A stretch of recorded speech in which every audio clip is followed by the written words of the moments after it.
quelque chose en toi qui voit, qui entend, qui ne gémit pas quand ton cœur est blessé, qui ne pleure pas quand tu pleures, qui n'est pas triste quand tu es triste, voilà, qui ne rit pas quand tu ris. C'est rejoindre ce lieu en nous, en chacun. Vous pouvez l'appeler Dieu, vous pouvez l'appeler la conscience, vous pouvez l'appeler le soi, vous pouvez l'appeler ce que vous voulez. Mais est-ce que vous n'avez pas le sentiment que vous êtes le même depuis toujours?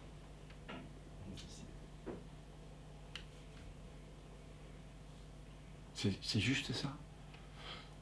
Tous les êtres humains, en plus, même ton père, il doit avoir, si tu lui poses la question, le sentiment qu'il est le même depuis toujours, qu'il est la même personne. Même s'il a eu des pensées différentes et tout, il pense qu'il est la même personne, quelque part. Chaque être humain a cette intuition au fond de lui. Alors, qu'est-ce qui fait que nous n'éprouvons pas cette joie, cette plénitude, cet amour que toutes les grandes voix spirituelles nous disent que l'on est ultimement? Qu'est-ce qui fait qu'on ne le vit pas en permanence? C'est tout simplement que ce pressentiment d'être le même depuis toujours et qui est basé sur une réalité foncière est mélangé momentanément avec des identifications. L'être que nous sommes, le je suis, la conscience,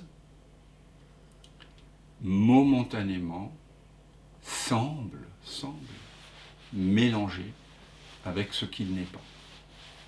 Comme l'écran au cinéma semble prendre la forme du film. Il prend la forme du film, mais il demeure l'écran quand même. Mais quand vous regardez le film, vous vous intéressez plus au film qu'à l'écran. Mais il est possible de regarder le film en étant conscient que de l'écran. Faites l'expérience.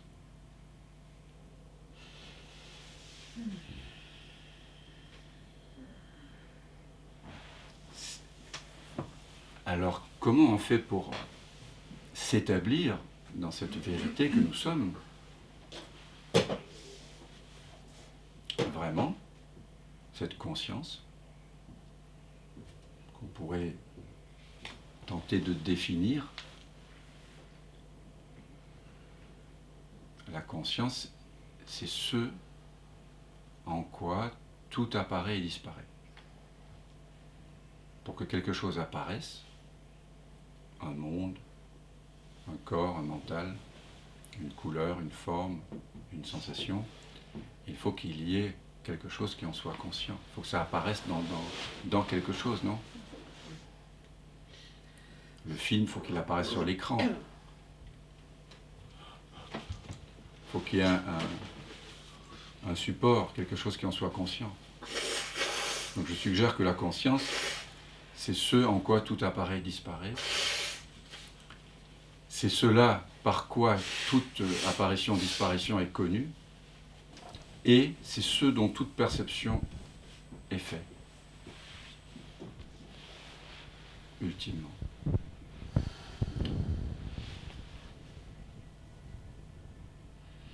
Qu'est-ce qui fait que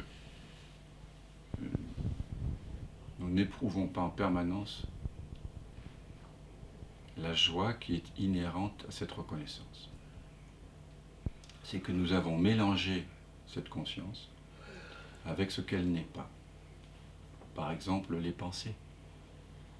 Ce je suis, cette conscience, cet être, au cours de la journée, justement, empreinte de multiples masques. Je suis une femme, je suis un homme, je suis un humain, je suis français, je suis danois, je suis grand, je suis petit, je suis intelligent, je suis bête, je suis en bonne santé, je suis malade, etc. Toutes ces pensées, toutes ces identités, elles apparaissent, elles disparaissent, comme un masque qu'on endosse lors d'une soirée de carnaval. pourrait imaginer qu'on change ou mette des dizaines de masques au cours de la même soirée. C'est ce que nous faisons au cours de la journée. Mais est-ce que les masques que nous endossons, que nous empruntons, est-ce qu'ils ont le pouvoir réel de détruire, de changer, d'agrandir ou d'amoindrir l'espace ouvert? Est-ce que réellement ces masques, ces identifications ont le pouvoir de changer, modifier, améliorer ou détériorer l'espace ouvert de la présence que nous sommes, cette conscience? Est-ce que la faculté de conscience de la conscience change du fait que il y a une pensée qui apparaît, qui nous dit qu'on est un homme, une femme, une sœur, un frère, un salaud, un éveillé, un ceci, un cela? Non. Donc toutes les pensées que nous avons, et paraît-il on en a 70 000 par jour, disent les neuroscientifiques. Olivier m'a confirmé ça, parce que je traduis des livres sur les neurosciences. Aucune n'est présente maintenant. Peut-être une, en tout cas toujours une à la fois. Depuis ce matin, vous avez eu des centaines, des milliers de pensées, là il n'y en a aucune. Est-ce que le fait qu'elle ne soit pas là a ôté quelque chose de vous? Est-ce qu'une pensée au sein de la conscience nous fait passer à une version améliorée de la conscience? C'est ça la question. Ou est-ce que la conscience est juste ce qu'elle est? Conscience. Vous voyez? Je sais pas, parce que du coup, quand tu récites un mantra ou quand tu te rappelles une instruction, ça te ramène quand même à la reconnaissance de cette conscience. Donc ça, oui, mais la conscience, elle ne change pas. Non, elle ne change pas, mais... Ça permet, c'est quoi le mantra? Quel est son pouvoir? De dissoudre la croyance que je ne suis pas déjà cette croyance, cette conscience.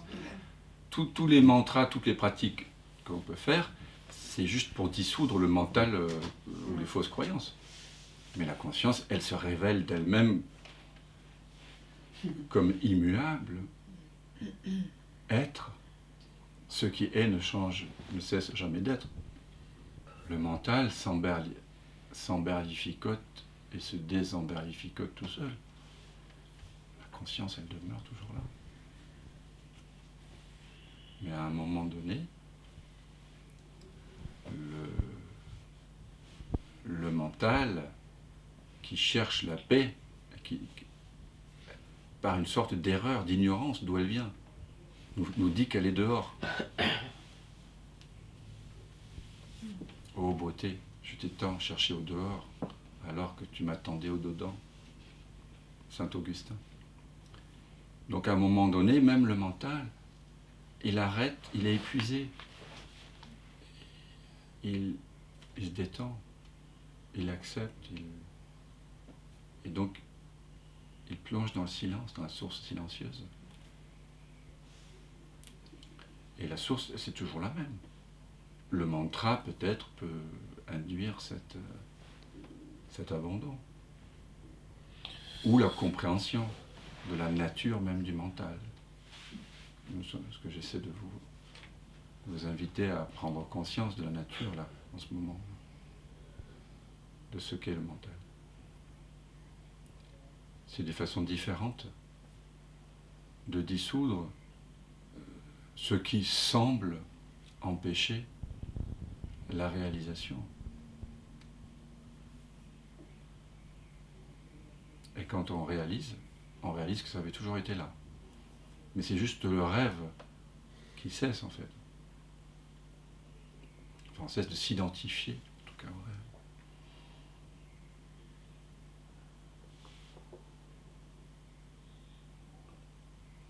Alors donc les pensées n'ont pas le pouvoir de définir qui nous sommes. Donc on ne peut pas inférer ce sentiment de permanence que nous avons des pensées, puisqu'elles changent. les sentiments que nous avons, elles semblent durer plus longtemps que les pensées, mais eux aussi, ne durent pas éternellement. Et puis ils changent. Des gens qu'on a aimés, qu'on a haïs. Il y a de la tristesse, il y a de la honte, de la culpabilité, il y a de la joie, il y a de l'expansion, de la contraction, de la gratitude. Tout ça, ça va et vient aussi. Ça ne change rien à l'être que je suis. Ça ne change rien à la conscience. Les émotions aussi. Elles naissent, elles meurent. Donc, et les sensations du corps, elles changent aussi à chaque instant.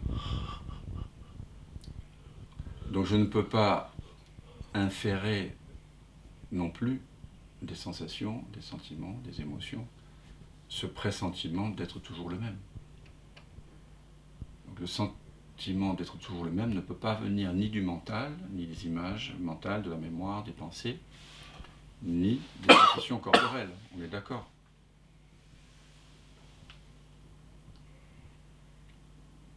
Quand on voit ça,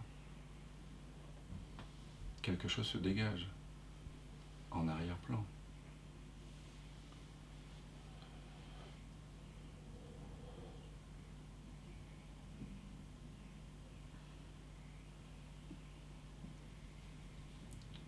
On réalise qu'il y a quelque chose qui ne change pas en nous, qui est toujours là,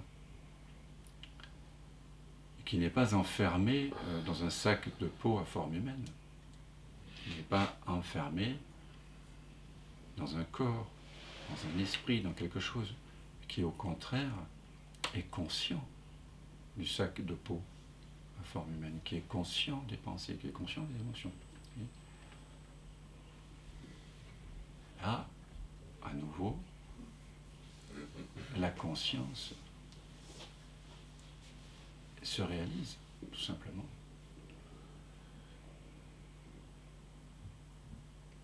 C'est-à-dire ce par quoi tout est connu, ce en quoi tout apparaît et disparaît, et ce qui constitue la substance de tout l'univers.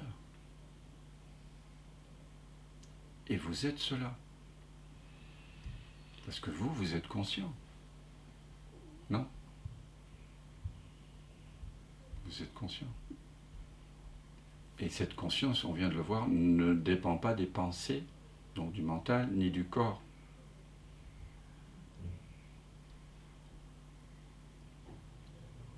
Vous découvrez une permanence au cœur de ce qui change, qui n'a rien à voir avec le corps, qui n'a rien à voir avec les pensées, qui n'a rien à voir avec ce que vous aimez, ce que vous n'aimez pas, les goûts personnels, l'histoire, les caractères,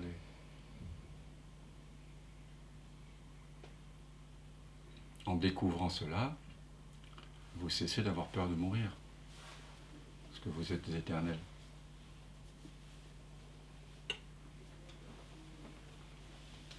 Qu'est-ce que ça change?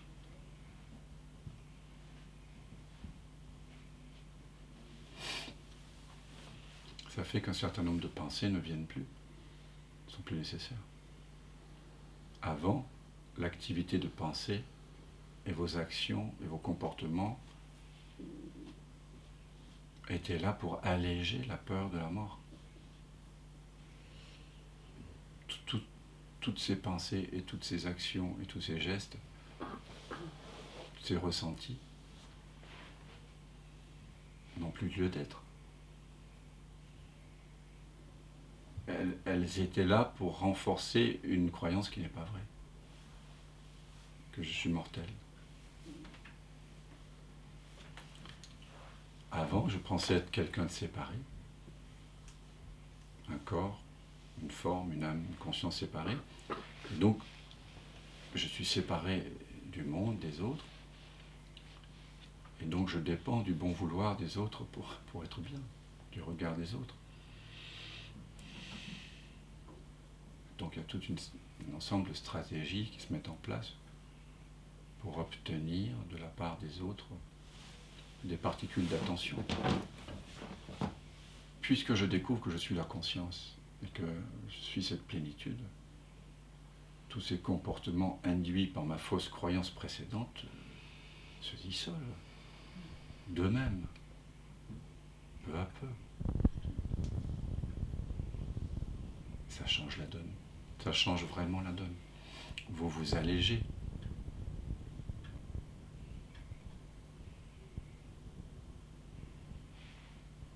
Vous vous allégez de plein de pensées, de stratégies, de fonctionnements inutiles. Cet allègement peut prendre du temps, mais la réalisation, elle est directe, elle est immédiate. Et plus vous vous rappelez à cette vérité que vous êtes la conscience, en tout cas ce en quoi tout apparaît, disparaît, ce par quoi tout est connu et ce dont toute forme est faite, et non pas une entité séparée. Et plus nos pensées, nos sensations, nos émotions, nos comportements vont être colorés par cette compréhension.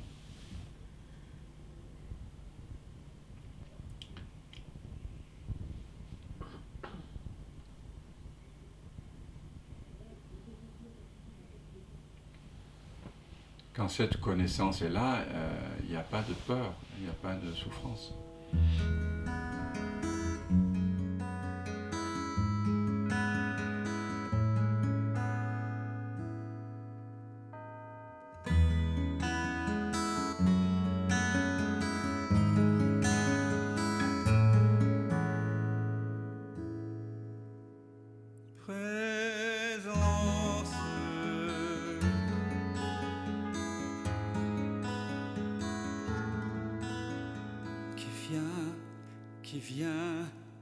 Qui vient de l'absence,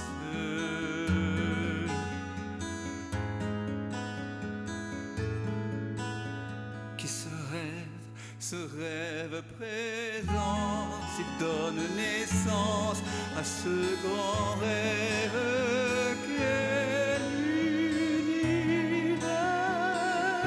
et que l'on nomme la vie. Mais la vie, c'est quoi? C'est quoi? La vie n'est que danse, évidence de l'unique présence.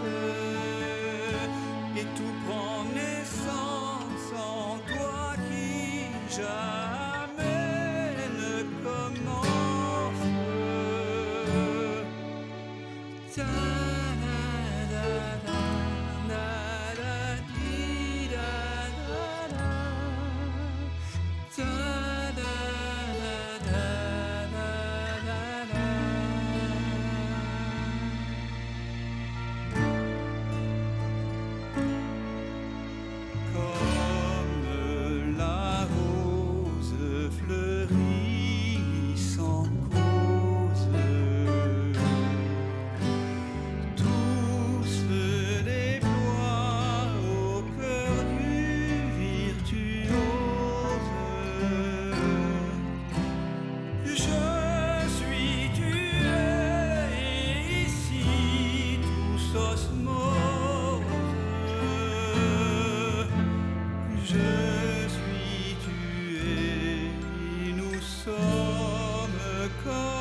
C'est vraiment maintenant que ça commence. Je m'émerveille en ce silence. Tout naît, tout meurt dans la présence.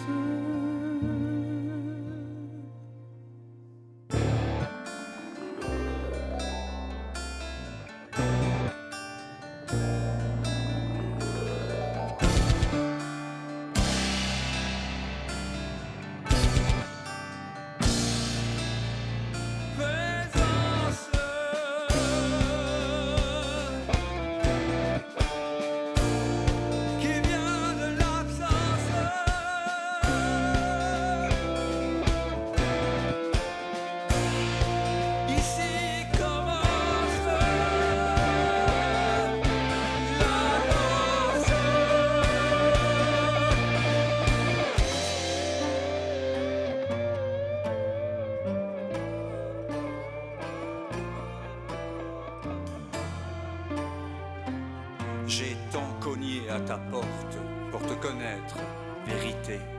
J'ai frôlé la folie, j'ai cogné jusqu'au sang. Un jour, la porte s'est ouverte et j'ai su que j'avais frappé de l'intérieur. C'est le mystère infini de la jouante à être